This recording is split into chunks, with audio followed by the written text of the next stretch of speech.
nalaman? Tita, ibig sabihin buhay pa si Mami? What?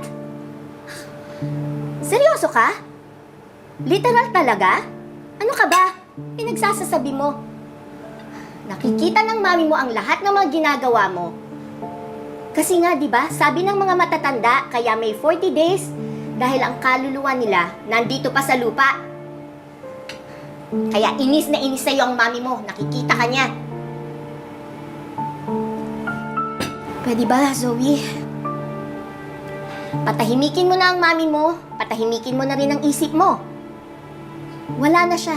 Patay na siya. She's not alive. Pero tita, paano naman yung babaeng nakita ko? Dala niya yung wig at wig ni Mami yun. Paano naman magpupunta sa kanya yun kung hindi siya si Mami? Sige nga. In the first place, Zoe, may nakikita ka ba talagang babae? Ha? Baka naman nai-imagine mo lang yon. Dahil nangungulila ka sa mami mo, namimiss mo siya. Feeling mo mag-isa ka lang. Wala kang kakampi.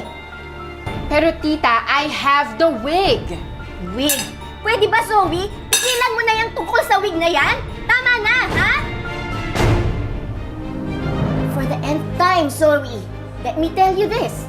Wala na ang mami mo. So move on. She's dead and she is not coming back.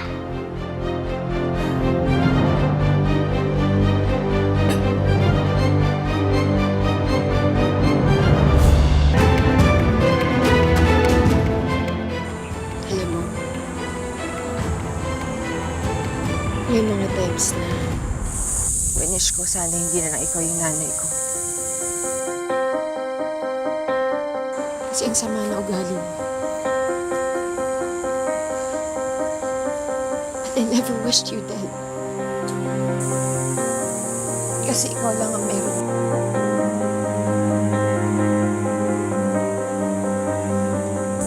Ikaw lang yung nakakaintindi sa akin.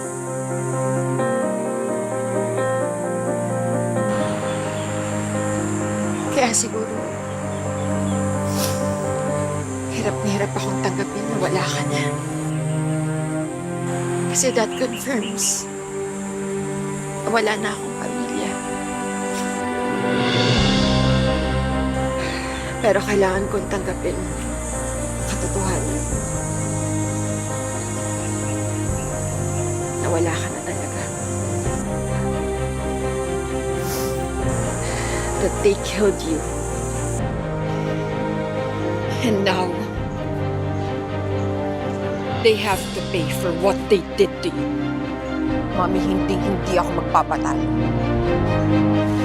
Hindi ko hahayaang gawin nila sa akin yung ginawa nila sa'yo.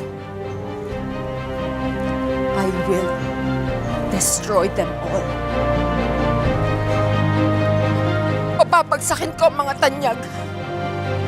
Papapagsakin ko silang lahat ng mas malalim pa sa hukay na kinalalagyan mo ngayon. I promise you.